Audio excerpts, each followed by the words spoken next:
at the right time.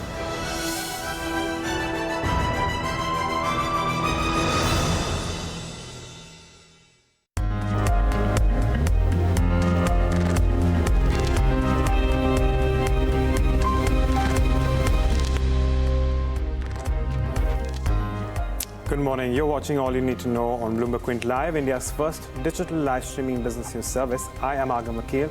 Here are the headlines. Asian markets are off to a positive start over renewed optimism over trade deals between US and China. US President Donald Trump said that he is willing to forego the March 1st tariff deadline if both parties are close to an agreement. Sources tell Bloomberg Quint that the Committee of Creditors has declared JSW Steel as the winning bidder for Bhushan Power and Steel, and the COC has sent a letter of intent to the company. Contrary to expectations, India retail inflation fell further to around 2.05% in January, owing to falling food and fuel prices. India's industrial production rose to 2.4% in December compared to 7.1% growth at the same time last year. And lower R&D costs along with forex gains led to Sun Pharma surpassing analyst estimates in the third quarter. Let's begin with the market action in Wall Street, where stocks ended higher over rising optimism of a trade deal between the US and China. And the S&P 500 posted its biggest gains of the month, led by technology and financial, along with healthcare stocks. Abigail Doolittle of Bloomberg News brings us this report. Stocks rallied in Tuesday's Wall Street session. The Dow, the S&P 500, the Nasdaq all had the best day of the month, up well more than 1% on the day. The S&P 500 closing above its 200-day moving average for the first time since early December. Some might consider that to be a bullish aspect, even though it's really the middle of a sideways range over the last year. But it does tell you that the buyers are trying to step up. And supporting that action, the fact that 10 of the 11 S&P 500 sectors closed higher on the day. Only real estate was lower. Up top, the materials up more than 2%. We also had the financials, the industrials, and consumer discretionary all up more than 1.5%. So again, it was a very bullish risk on day. In fact, supporting that risk on picture, we also had the other risk assets, commodities, oil trading higher, while haven bonds were lower. As for some of the notable movers on the day, that FANG trade did very well. Overall, up more than 2%. Also the best day of the month as investors doing a little bit of a dip buying since we've had some flat markets more recently, and helping the markets overall, optimism around trade and the idea that the U.S. Might avoid a shutdown. So those FANGs really rallying in the overall sentiment, while Under Armour was up about 7% on a decent quarter despite a sales warning for the first quarter, helping out Lululemon up about 5%, and Electronic Arts, the gamer, up once again, up more than 5% on positive thinking around their Apex Legends game. So overall, Tuesday's Wall Street session was certainly risk on. In New York, Abigail Doolittle, Bloomberg News.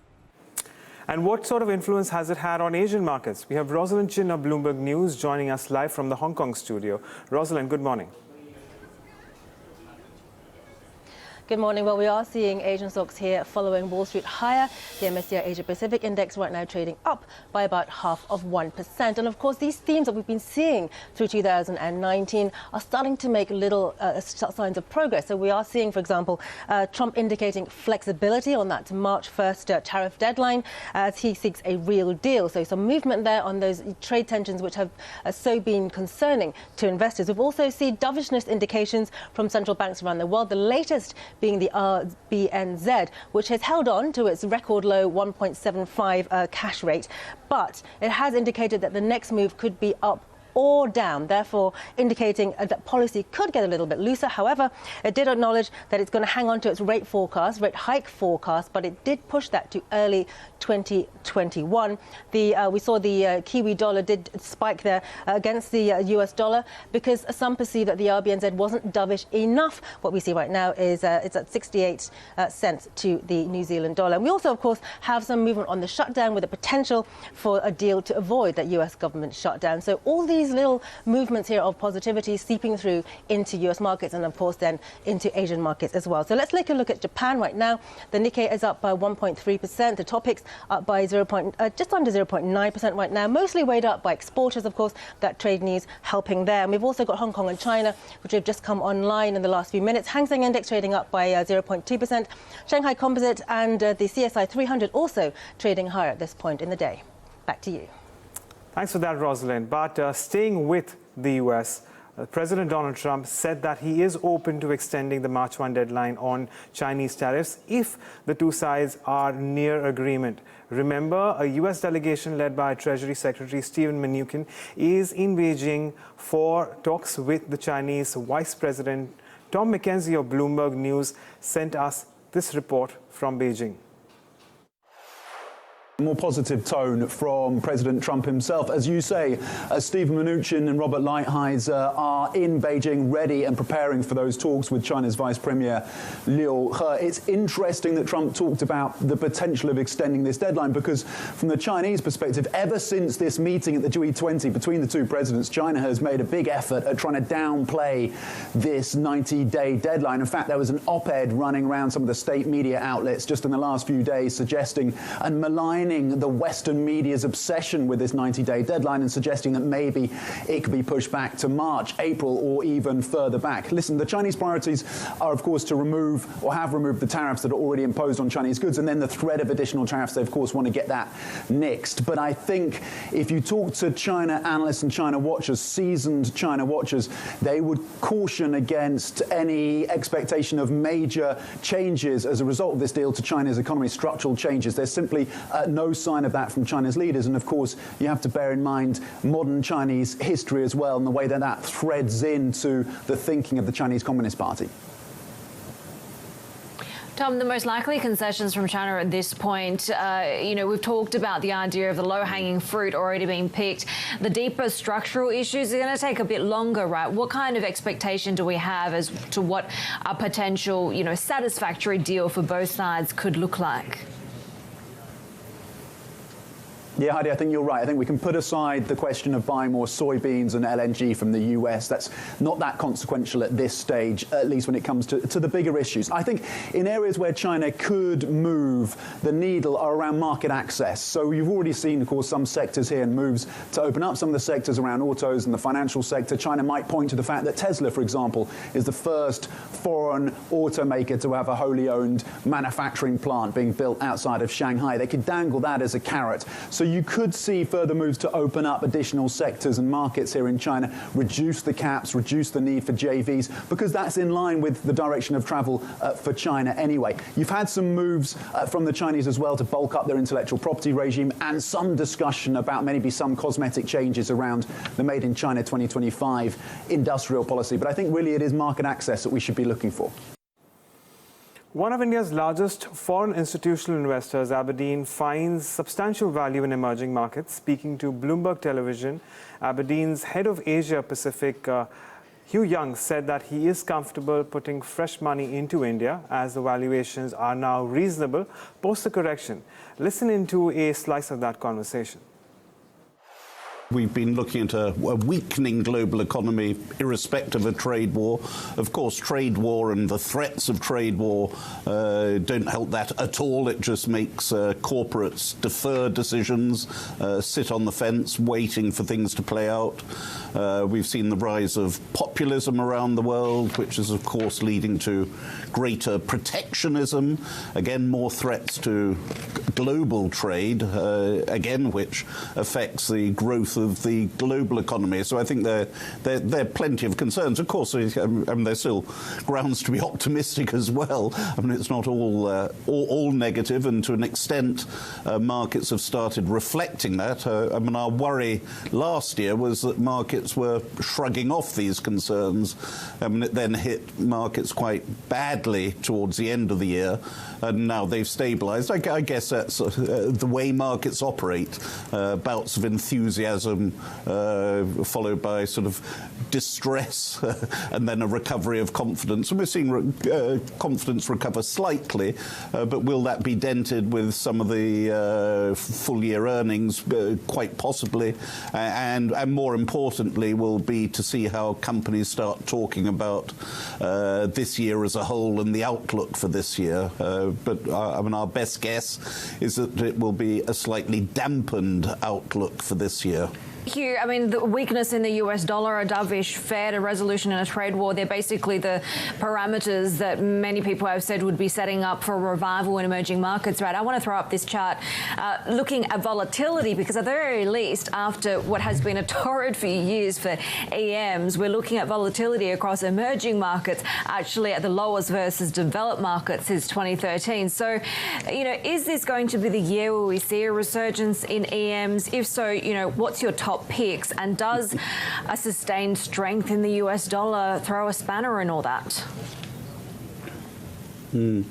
Well, of course, as a long-term investor in emerging markets and also in developed markets, one's always looking for that good year of performance, and certainly the relative valuation in emerging markets is attractive, and there are some fabulous companies in emerging markets and still some decent growth prospects, almost, I would say, irrespective of what goes on in the world. So some of the fundamentals driving the Indias of this world, for example, are still very, very attractive, whatever goes on in the wide world outside.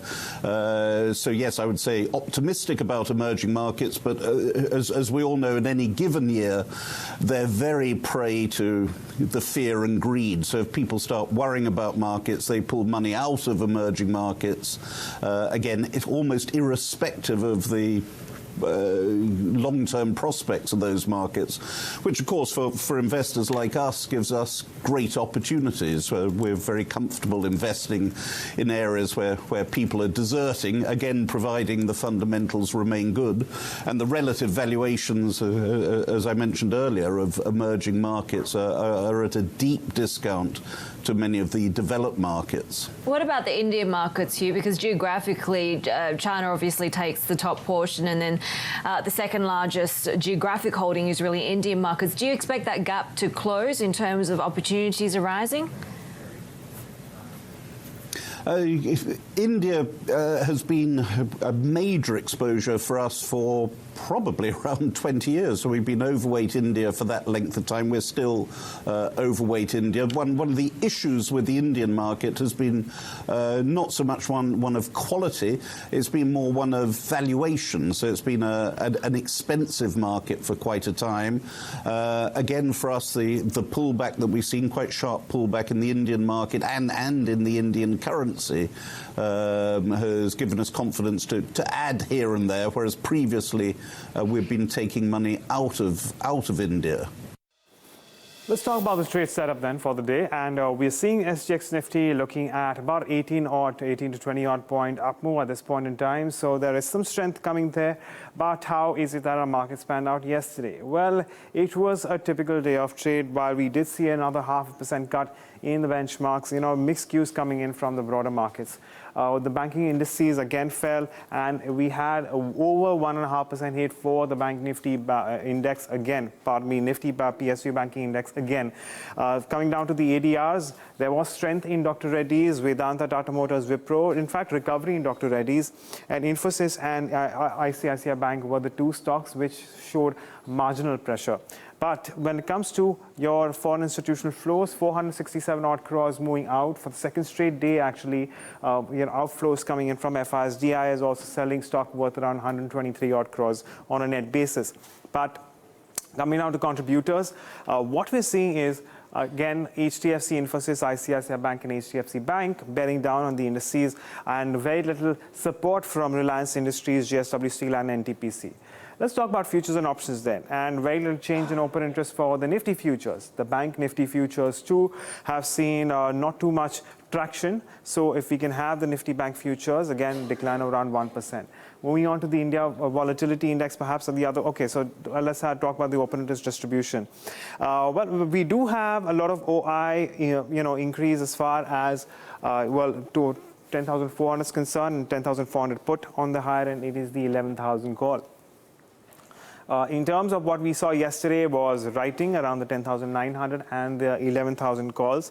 And moving on to your India wicks, that came off again. It's been very sticky at around 15.5 to 16 for the India wicks over the previous few days, no matter what the Nifty does actually. Adani Enterprises, IDBI Bank, Diwan Housing Finance, and along with Jet Airways, Reliance Capital and Reliance Power are still in the F&O ban. No changes there. Among other stocks, we're keeping an eye on something like an NTPC, which did see fresh longs. Escos, on the other hand, fresh shorts. And in terms of those stocks which saw unwinding coming through, we did have Balkrishna Industries, which saw a short covering, and longs unwinding for Mindtree. IGL, of course, is the other stock which was in focus, which also saw longs unwind coming through.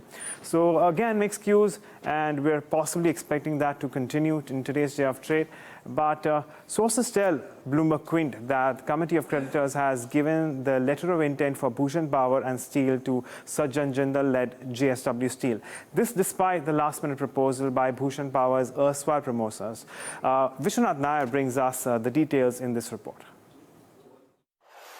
Despite considerable judicial delays and the last-minute plan by Bhushan Power's promoter, JSW Steel has managed to back the asset with a winning bid. According to what sources are telling us, the lenders to Bhushan Power and Steel, the Committee of Creditors, has sent out a letter of intent to JSW Steel, offering all the assets of the company in lieu of the 19,300 crore offer that JSW Steel has made. Now, this 19,300 crore will be paid upfront to all the financial creditors in Bhushan Power and Steel. Remember that their dues are close to 47,000 odd crore. For the operational creditors, JSW Steel is offering another 350 crore as opposed to their claims of about 620 crore. So in both creditors' cases, financial as well as operational, they will be taking a certain haircut. However, lenders said that this is better than what the promoter had proposed to repay the lenders over 17 years using a CRPS scheme. So according to the lenders, an upfront payment makes more sense in the current environment. Remember that this case has seen considerable delays because of litigation by Liberty House, who was the second highest bidder in this case, as well as Tata Steel, who had challenged JSW Steel's revised bid in the case.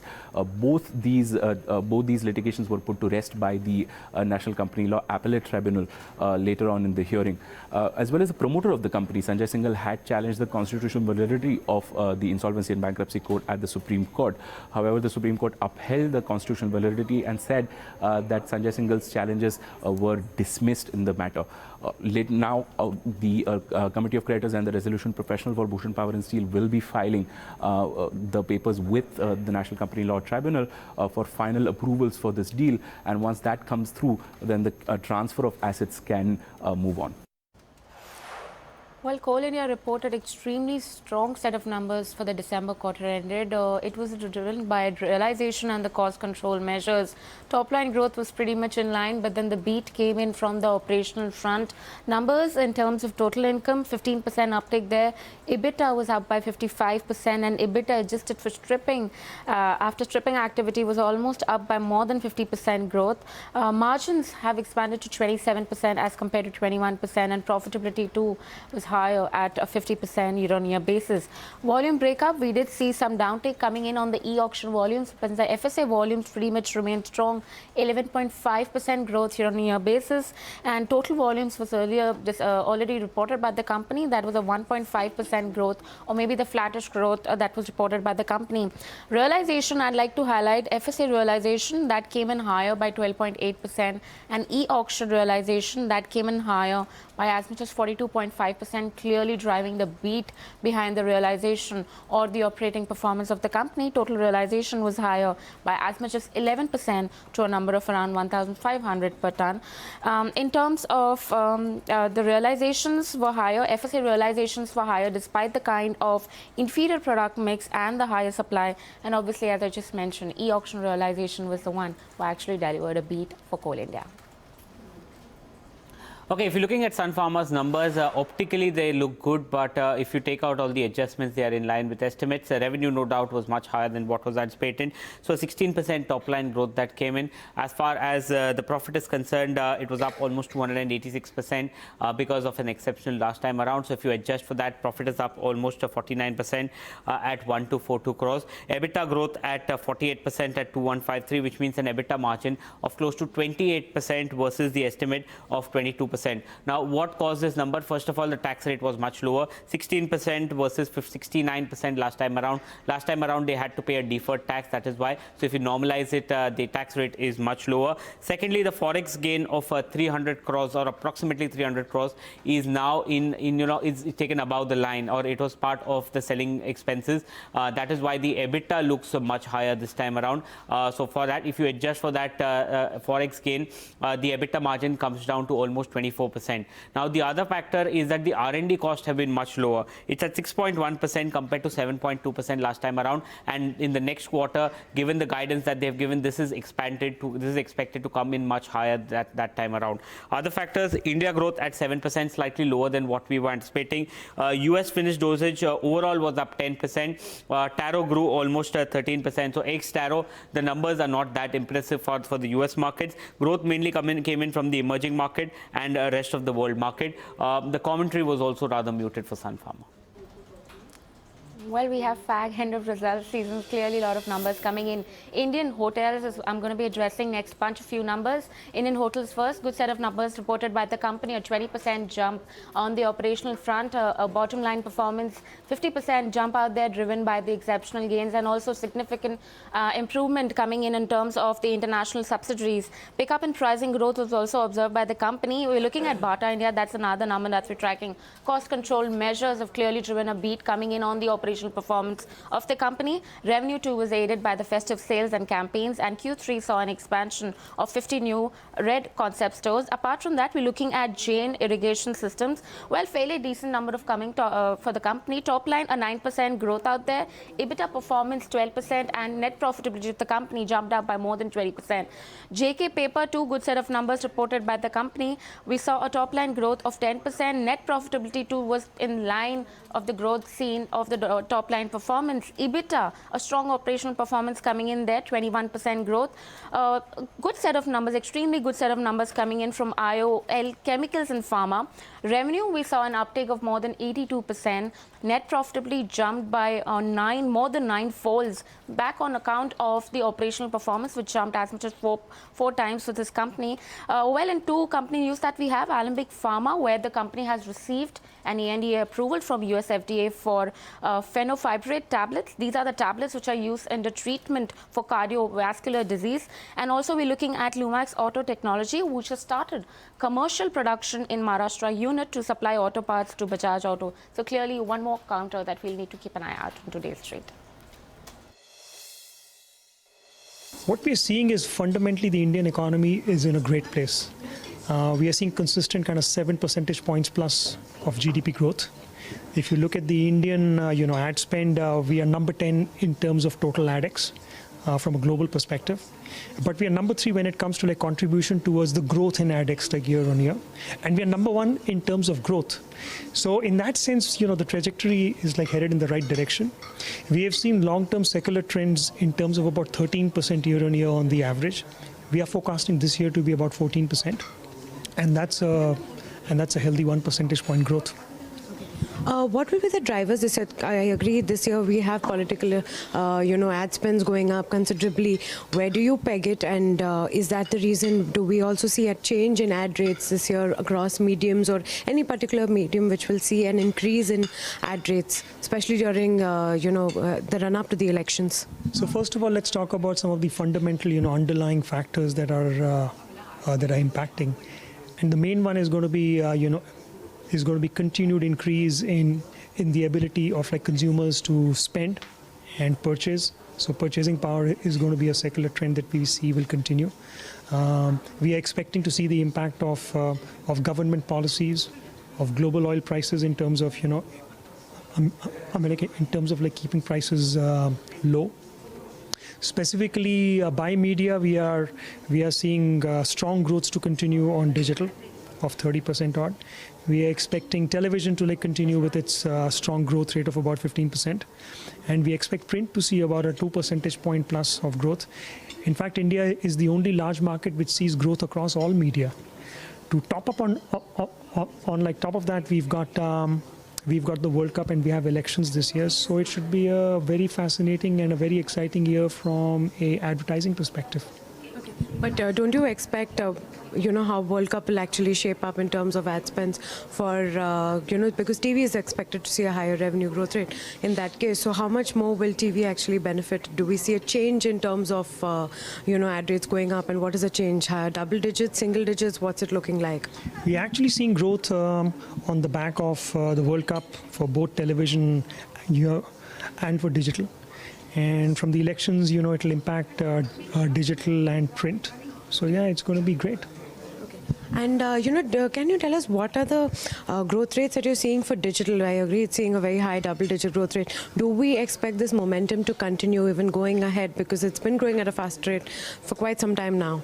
And also, do we see a shift from other mediums towards digital? Well, a few things there. One is digital has a strong secular growth trajectory on the back of consumer behavior. Lowest data prices in the world, really cheap handsets, great content. Consumers are consuming a lot of content, especially video, in languages in India via digital. And that is going to continue. Today you have about roughly the top 1/3 of the country plugged into the digital ecosystem. That will continue to grow as well. So on the back of all of these, yes, digital will continue to see growth. Now, there's lots to talk over the course of the day, and you will find all the live market action on Bloomberg Quint. There are also a few stories that you should consider reading on our website, bloombergquint.com. Here they are. The government's share sale in Axis Bank witnessed a blockbuster start, with institutional investors putting in bids worth over 8,000 crore rupees by lapping up 2.56 times the shares reserved for them on the first day of the offer for sale. Institutional investors bid over 11.69 crore shares, 2.56 times the 4.56 crore shares on the shares for them. The issue will open for retail investors today. And the RBI has penalized 5 banks. Penalties of 1.5 crore rupees each have been levied on Allahabad Bank, Bank of Maharashtra, and Indian Overseas Bank. Andhra Bank was served with a penalty of around 1 crore rupees. The penalties are not adhering to its guidelines on monitoring end use of funds by its borrowers, exchanging information with other banks, classification and reporting of frauds and restructuring of accounts.